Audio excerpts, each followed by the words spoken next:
Price lord, hallelujah. ದೇವರ ನಾಮಕ್ಕೆ ಸ್ತೋತ್ರವಾಗಲಿ. ಪ್ರಾರ್ಥನೆ ಮಾಡಿಕೊಳ್ಳೋಣ. ಸರ್ವ ಸೃಷ್ಟಿಕರ್ತನ ತಂದೆಯ ದೇವರೇ, ಮಗನ ದೇವರೇ, ಪರಿಶುದ್ಧಾತ್ಮನೇ, ನಿಮ್ಮ ನಾಮಕ್ಕೆ ಸ್ತೋತ್ರ ಸ್ವಾಮಿ. ಈ ದಿವಸ ಈ ಸಮಯ ಕೂಡ ನಿಮ್ಮಿಂದ ನೇಮಕವಾದಂತಹ ದಿವಸ ಸಮಯವಾಗಿದ್ದಕ್ಕಾಗಿ ಸ್ತೋತ್ರ. ಈ ದಿವಸದ ಸಂದೇಶದ ಭಾಗವನ್ನು ಕೂಡ ಹೇರಳವಾಗಿ ಆಶೀರ್ವದಿಸಲಿ. ಇದನ್ನು ಕೇಳುತ್ತಿರುವ ನನ್ನ ಸಹೋದರ ಸಹೋದರಿ ಕೂಡ ಚೆನ್ನಾಗಿ ಕೇಳಿ ಅರ್ಥ ಮಾಡಿಕೊಂಡು ನಿಮ್ಮ ವಾಕ್ಯಕ್ಕೆ ವಿಧೇಯರಾಗಿ ಜೀವಿಸಿ ಆಶೀರ್ವಾದ ಹೊಂದಿ ಅವರ ಮಕ್ಕಳನ್ನು ಅದೇ ಮಾರ್ಗದಲ್ಲಿ ನಡೆಸಿ ಅವರು ನಿಮ್ಮ ಚಿತ್ತಾನುಸಾರ ಸಾಕ್ಷಿಗಳಾಗುವಂತೆ ಮಾರ್ಪಡಿಸಿರಿ. ಹಾಗೆ ಮಾಡುವುದಕ್ಕಾಗಿ ಸ್ತೋತ್ರ.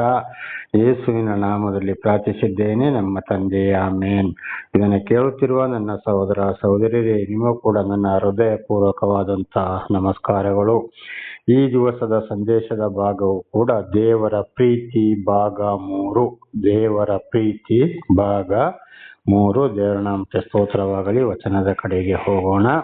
ನಿನ್ನೆಯಿಂದಲೇ ಮುಂದುವರಿಯುವುದು. ಲೂಕ 19ನೇ ಅಧ್ಯಾಯ 1ರಿಂದ 10ರವರೆಗೆ ನೋಡುವಾಗ ಅಲ್ಲಿ ಜಕ್ಕಾಯನೆಂಬ ಒಂದು ಮನುಷ್ಯನನ್ನ ನೋಡ್ತಾ ಇದ್ದೇವೆ. ಈ ಮನುಷ್ಯನೊಂದು ಇನ್ಕಮ್ ಟ್ಯಾಕ್ಸ್ ಆಫೀಸರ್ ಆಗಿದ್ದ. ಬಹಳ ಇನ್ಕಮ್ ಟ್ಯಾಕ್ಸ್ ಆಫೀಸರ್ ಅಂದ್ರೆ ಇವತ್ತು ಏನ್ ಮಾಡ್ತಾರೆ, ಬಹಳ ಕೋಟಿ ಲಂಚವನ್ನ ಸುಳಿದು ನಾನಾ ತರದಲ್ಲಿ ಸರ್ಕಾರಕ್ಕೂ ಅನ್ಯಾಯ ಮಾಡಿ ಹಣ ಮಾಡೋರಾಗಿದ್ದಾರೆ. ಆ ಒಂದು ಪಂಗಡಕ್ಕೆ ಸೇರಿದವನು, ಆ ಒಂದು ವರ್ಗಕ್ಕೆ ಸೇರಿದವನು ಈ ಮನುಷ್ಯನಾಗಿದ್ದ.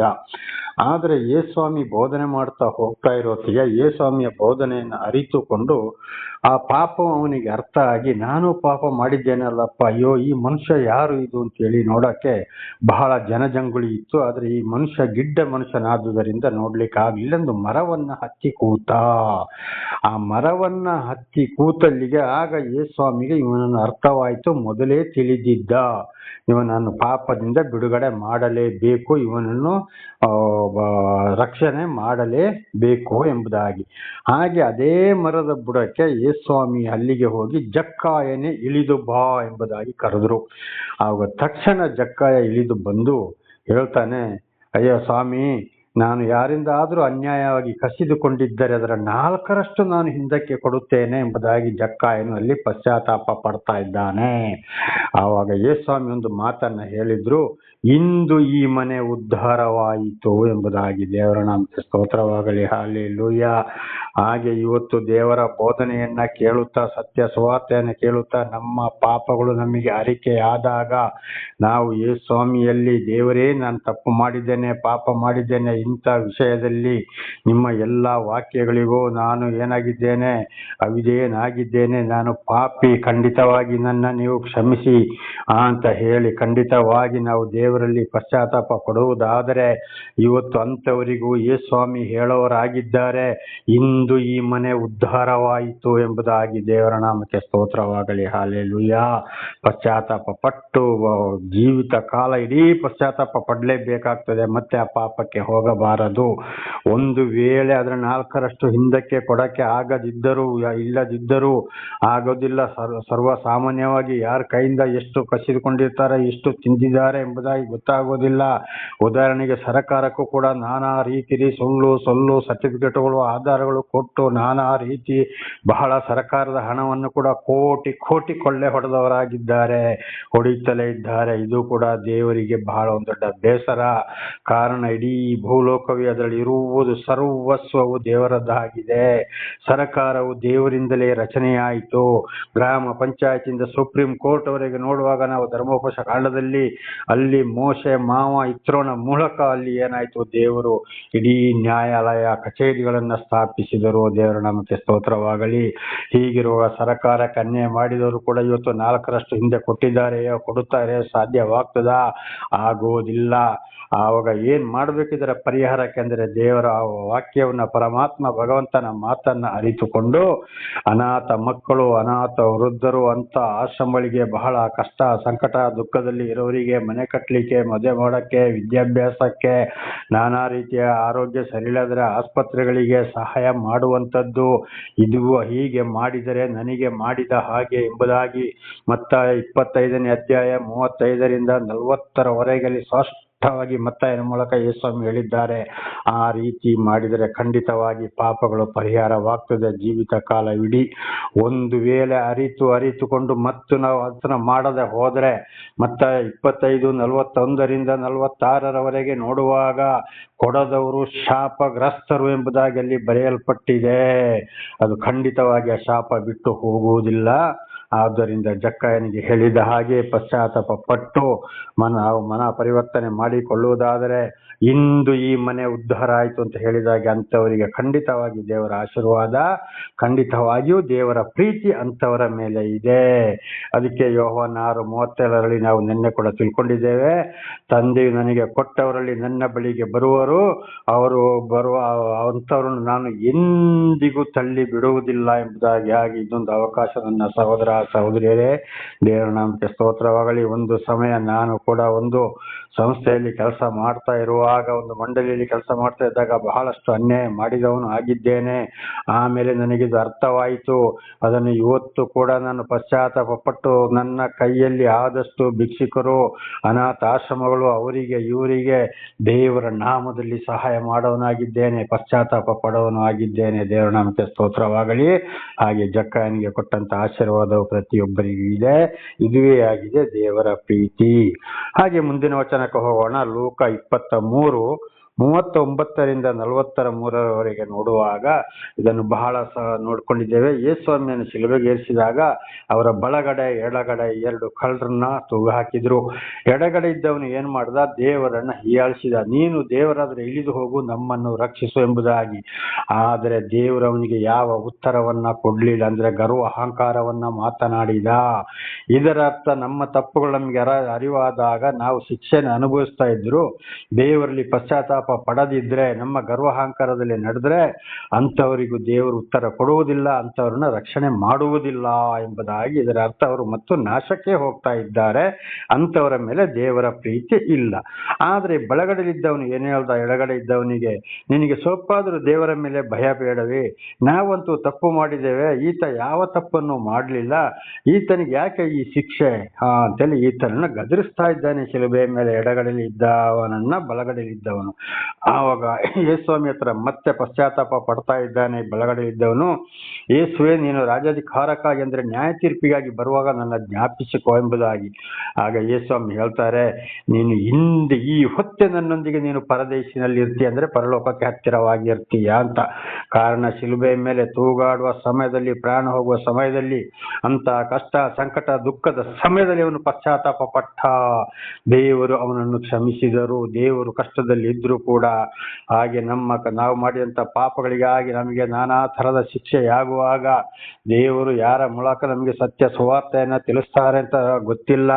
ಆವಾಗ ಅರ್ಥ ಮಾಡಿಕೊಂಡು ಮನಪೂರ್ವಕವಾಗಿ ನಮಗೆ ತಿಳಿಸಿದಾಗ, ನಮ್ಮ ಪಾಪಗಳು ಅರಿವಾದಾಗ ಖಂಡಿತವಾಗಿ ಬಲಗಡೆಯಲ್ಲಿ ಹೇಳಿದಂತ ಕಳ್ಳನಾಗೆ, ದೇವರೇ ನನ್ನನ್ನು ಕ್ಷಮಿಸಪ್ಪ, ನೀನು ನನ್ನನ್ನು ಪರಿಶುದ್ಧಗೊಳಿಸು, ರಾಜ್ಯಾಧಿಕಾರವನ್ನು ಪಡೆಯಲು ಬರೋದು ನನ್ನ ಜ್ಞಾಪಿಸಿಕೋ, ನರಕಕ್ಕೆ ತಳ್ಳಬೇಡ, ಈಗಲೂ ನನ್ನನ್ನು ಕ್ಷಮಿಸಪ್ಪ ಅಂತ ಬೇಡಿದ್ರೆ, ಮನಪೂರ್ವಕವಾಗಿ ಬೇಡಿದ್ರೆ ಖಂಡಿತವಾದ್ರೂ ಆ ಬೇಡಿಕೆ ಸಂಪೂರ್ಣ ವಿಶ್ವಾಸ, ಭಯ, ಭಕ್ತಿಯಿಂದ ಆ ಒಂದು ಮಾತು ಹೃದಯ ಪರಿಶುದ್ಧವಾಗಿದ್ರೆ, ನಂಬಿಕೆ ಆಗಿದ್ರೆ, ದೇವರು ಅದನ್ನ ಪರಿಶೋಧಿಸಿ ಇವತ್ತು ಅಂಥವರಿಗೂ ನಮಗೂ ಕೂಡ ದೇವರು ಹೇಳ್ತಾರೆ, ನೀನು ಹಿಂದೆ ನನ್ನೊಂದಿಗೆ ಪರದೇಶದಲ್ಲಿ ಹತ್ತಿರವಾಗಿರ್ತೀಯಾ. ದೇವರ ನಾಮಕ್ಕೆ ಸ್ತೋತ್ರವಾಗಲಿ. ಹಲ್ಲೆಲೂಯಾ.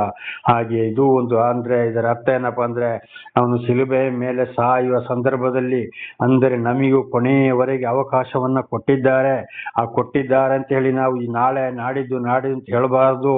ಇವತ್ತು ಈ ಸಮಯದಿಂದಲೇ ಪಶ್ಚಾತ್ತಾಪಕ್ಕೆ ನಾವು ಪ್ರಾರಂಭ ಮಾಡಬೇಕು. ಇದು ಇಬ್ರಿಯ 3ನೇ ಅಧ್ಯಾಯದಲ್ಲಿ ಸ್ಪಷ್ಟವಾಗಿ ಬರೆಯಲ್ಪಟ್ಟಿದೆ.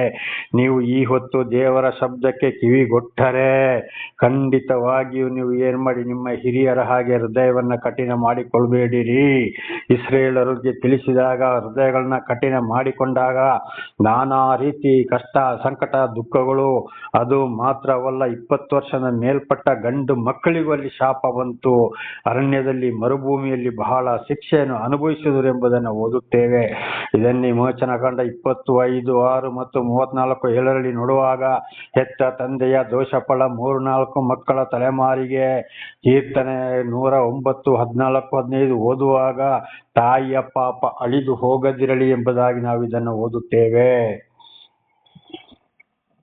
ಒಂದು ವೇಳೆ ನಮಗೆ ತಿಳಿದು ನಾವು ಪಶ್ಚಾತ್ತಾಪ ಪಡದಿದ್ದರೆ, ಅದನ್ನ ಬಗ್ಗೆ ಪರಿಹರಿಸದೆ ಹೋದರೆ ಮತ್ತು ಗರ್ವ ಅಹಂಕಾರದಲ್ಲಿ ನಾವು ನಡೆದಿದ್ದಾದರೆ, ಖಂಡಿತವಾಗಿ ಈ ಪಾಪಗಳು ಮಕ್ಕಳ ಮೇಲೆ ಹೋಗುವಂತ ಅವಕಾಶವಿದೆ. ಇದು ಆಗಿ ಹೋಗಿದೆ, ಆಗುತ್ತಲೇ ಇದೆ. ದೇವರ ನಾಮಕ್ಕೆ ಸ್ತೋತ್ರವಾಗಲಿ. ಹಾಗೆ ನಾವು ಏನಾಗಬೇಕು, ಸತ್ಯ ಸುವಾರ್ತೆಯನ್ನು ಕೇಳಿದಾಗ, ಪಾಪಗಳ ಅರಿವಾದಾಗ, ಈ ಬಳಗಡೆ ಶಿಲುಬೆಸಲ್ಪಟ್ಟ ಕಳ್ಳನ ಹಾಗೆ ನಾವು ಪಶ್ಚಾತ್ತಾಪ ಪಡೋರಾಗಬೇಕು, ಬಿಟ್ಟು ಜೀವಿಸೋರಾಗಬೇಕು. ಆಗ ಜಕ್ಕಾಯನಿಗೂ ಹೇಳಿದ ಹಾಗೆ, ಬಳಗಡೆ ಕಳ್ಳನಿಗೆ ಕೊಟ್ಟಂತ ಆಶೀರ್ವಾದ ಇವತ್ತು ಅಂಥವರ ಮೇಲೆ ನನಗೂ ಮತ್ತು ನಿಮಗೂ ಕೂಡ ಇದೆ. ಇದುವೇ ಆಗಿದೆ ದೇವರ ಪ್ರೀತಿ, ಪಾಪದಿಂದ ಬಿಡುಗಡೆ ಮಾಡುವಂಥದ್ದು. ದೇವರ ನಮಗೆ ಸ್ತೋತ್ರವಾಗಲಿ. ಮುಂದಿನ ವಚನಕ್ಕೆ ಹೋಗೋಣ. ಯೋಹಾನ 3ನೇ ಅಧ್ಯಾಯ 16ನೇ ವಾಕ್ಯ ನೋಡುವಾಗ, ಯಾರೊಬ್ಬರೂ ನಾಶವಾಗಬಾರದು ಎಂಬುದಾಗಿ ತಂದೆಯಾದ ದೇವರು ಒಬ್ಬನೇ ಮಗನನ್ನು ಭೂಲೋಕಕ್ಕೆ ಕಳಿಸಿಕೊಟ್ರು. ಅಂದ್ರೆ ಆದಾಮನ ಕಾಲದಿಂದ ಬಂದಂತ ಪಾಪಗಳು ತಿಳಿಸಿದ್ರು, ಮಾತು ಕೇಳಿಲ್ಲ, ಪ್ರವಾದಿಗಳ ಮೂಲಕ ತಿಳಿಸಿದಾಗ, ಸಾಕ್ಷಿಗಳ ಮೂಲಕ ತಿಳಿಸಿದಾಗ ಪಾಪ ತುಂಬಿ ಹೋಯಿತು. ಅದಕ್ಕಾಗಿ ತನ್ನ ಒಬ್ಬನೇ ಮಗನನ್ನು, ಪರಿಶುದ್ಧ ರಕ್ತವನ್ನು ಸುರಿಸಿಡಿ ಭೂಲೋಕದ ಪಾಪಗಳನ್ನು ಬಗೆಹರಿಸಲಿಕ್ಕೋಸ್ಕರ. ಇದು ಎಲ್ಲರಿಗೂ ಗೊತ್ತಿದೆ, ಬೈಬಲ್ ಅಭ್ಯಾಸ ಇರೋರಿಗೆ. ಯಾರೊಬ್ಬರೂ ನಾಶವಾಗಬಾರದು ಎಂಬುದಾಗಿ. ಹಾಗೆ ಇವತ್ತು ದೇವರು ಸತ್ಯ ಸುವಾರ್ತೆಯನ್ನು ತಿಳಿಸುವ ಮೂಲಕ ತಿಳಿಸೋರಾಗಿದ್ದಾರೆ, ಯಾರೊಬ್ಬರು ನಾಶವಾಗಬಾರದು ಎಂಬುದಾಗಿ. ಇದಾಗಿದೆ ದೇವರ ಪ್ರೀತಿ. ಅದುವೇ ಇವತ್ತು ನನಗೂ ಬಂದಿದ್ದು, ನನ್ನ ಮೂಲಕ ದೇವರು ನಿಮಗೆ ತಿಳಿಯಪಡಿಸ್ತಾ ಇದ್ದಾರೆ. ನನ್ನ ಸಹೋದರ ಸಹೋದರಿ, ನೀವು ನಿಮ್ಮ ಮಕ್ಕಳನ್ನು ಎಚ್ಚರಿಸಬೇಕಾಗಿದೆ. ಒಂದು ವೇಳೆ ದೇವರು ಯಾರಿಗಾದ್ರೂ ನಿಮಗೆ ತಿಳಿಸುವಂತ ಭಾಗ್ಯವನ್ನ ಕೊಟ್ರೆ, ಅಂತ ಮನಸ್ಸು ಕೊಟ್ಟಾಗ ಆ ಸಮಯದಲ್ಲಿ ನೀವು ಸಾಕ್ಷಿ ನುಡಿಯಬೇಕಾಗಿದೆ. ಇದಾಗಿದೆ ದೇವರ ಪ್ರೀತಿ. ಮುಂದಿನ ವಚನಕ್ಕೆ ಹೋಗೋಣ. ಯೋಹಾನ 14ನೇ ಅಧ್ಯಾಯ 3-4 ಅಲ್ಲಿ ಏನು ಹೇಳ್ತಾ ಇದ್ದಾರೆ ಅಂದ್ರೆ, ಯೇಸುಸ್ವಾಮಿ, ನನ್ನ ತಂದೆಯ ಮನೆಯಲ್ಲಿ ಬಹಳ ಬಿಡಾರಗಳಿವೆ, ನಾನು ಅದನ್ನು ಹೋಗಿ ಆ ಬಿಡಾರವನ್ನು ಸರಿ ಮಾಡಿ ಬಂದು ನಿಮ್ಮನ್ನು ಕರೆದುಕೊಂಡು ಹೋಗಲು ಬರ್ತೇನೆ, ನಾನಿದ್ದಲ್ಲಿಯೇ ನೀವು ಇರಬೇಕು ಎಂಬುದಾಗಿ. ದೇವರು ನಮಗೆ ಸ್ತೋತ್ರವಾಗಲಿ.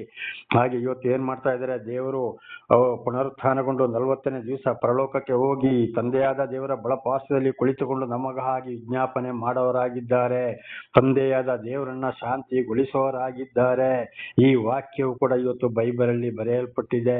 ಮಹಾಭಾರತದಲ್ಲಿ ಶ್ರೀಕೃಷ್ಣ ಪರಮಾತ್ಮನ ಇದೇ ಮಾತನ್ನ ಹೇಳ್ತಾ ಇದ್ದಾರೆ. ದೇವರ ನಾಮಕ್ಕೆ ಸ್ತೋತ್ರವಾಗಲಿ. ಹಲ್ಲೆಲೂಯಾ. ಭಗವದ್ಗೀತೆಯಲ್ಲಿ ಕೂಡ ಇದು ಸ್ಪಷ್ಟವಾಗಿ ಬರೆಯಲ್ಪಟ್ಟಿದೆ. ಆದ್ರಿಂದ ನಾನು ಬಂದು ಕರ್ಕೊಂಡು ಹೋಗ್ತೇನೆ. ಆವಾಗ ಇಲ್ಲಿ ತಿಳಿಸಿದಂತ ಮಾತು ಇವತ್ತು ಸತ್ಯ ಸುವಾರ್ತೆ ಕಿವಿಗೆ ಬಿದ್ದಾಗ ಪಶ್ಚಾತ್ತಾಪ ಪಟ್ಟು ಸಾಯೋದಕ್ಕಿಂತ ಮೊದಲು ಪರಿಶುದ್ಧರಾಗಿ ನಾವು ಇಲ್ಲಿ ಪರಲೋಕವನ್ನ ಸಂಪಾದನೆ ಮಾಡಿ ಸತ್ತಿದ್ದೆ ಆದರೆ ನ್ಯಾಯ ತೀರ್ಪಿಗಾಗಿ ಬರುವಾಗ ಅಂಥವ್ರನ್ನ ದೇವರು ಪುನರುತ್ಥಾನಗೊಳಿಸುತ್ತಾರೆ. ಅಂಥವರು ದೇವರ ಬಳಗಡೆಯಲ್ಲಿ ಕುರಿಗಳಾಗಿ ನಿಂತು ಪರಲೋಕಕ್ಕೆ ಹೋಗುವಾಗ ಅಂಥವರನ್ನು ಕರೆದುಕೊಂಡೇ ಹೋಗುವವರಾಗಿದ್ದಾರೆ.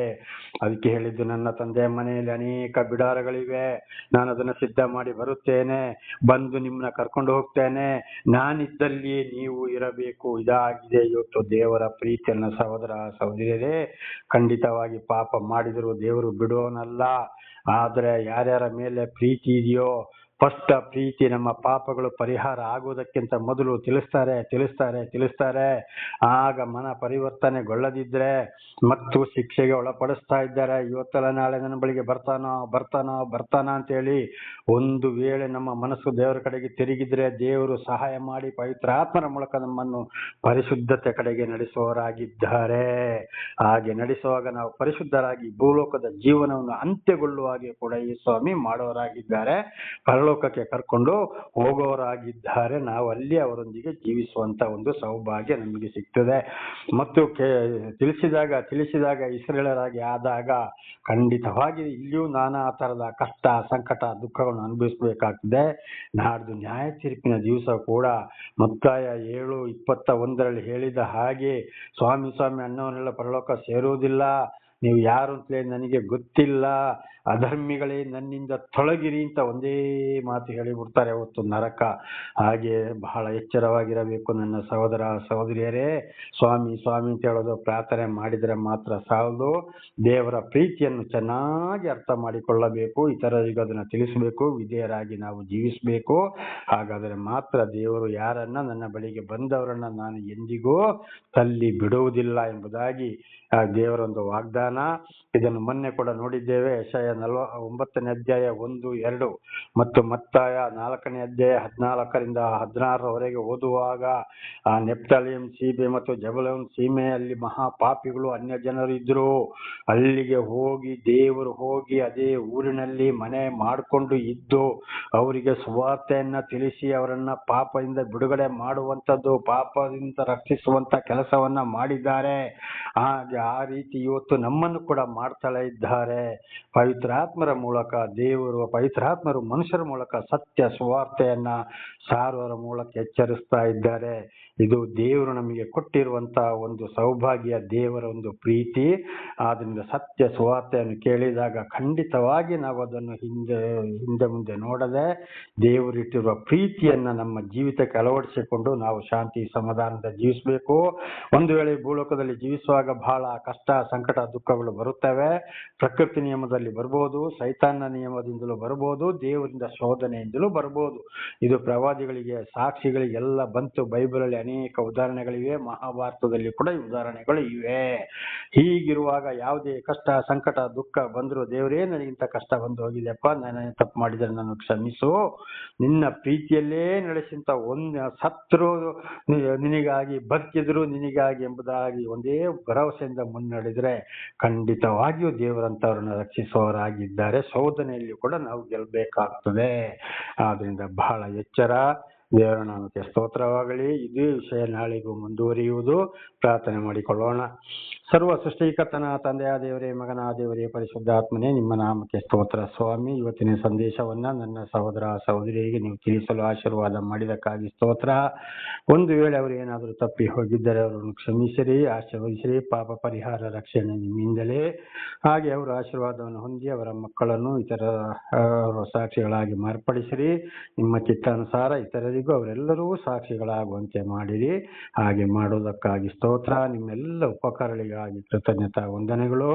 ಯೇಸುವಿನ ನಾಮದಲ್ಲಿ ಪ್ರಾರ್ಥಿಸಿದ್ದೇನೆ ನಮ್ಮ ತಂದೆ, ಆಮೇನ್.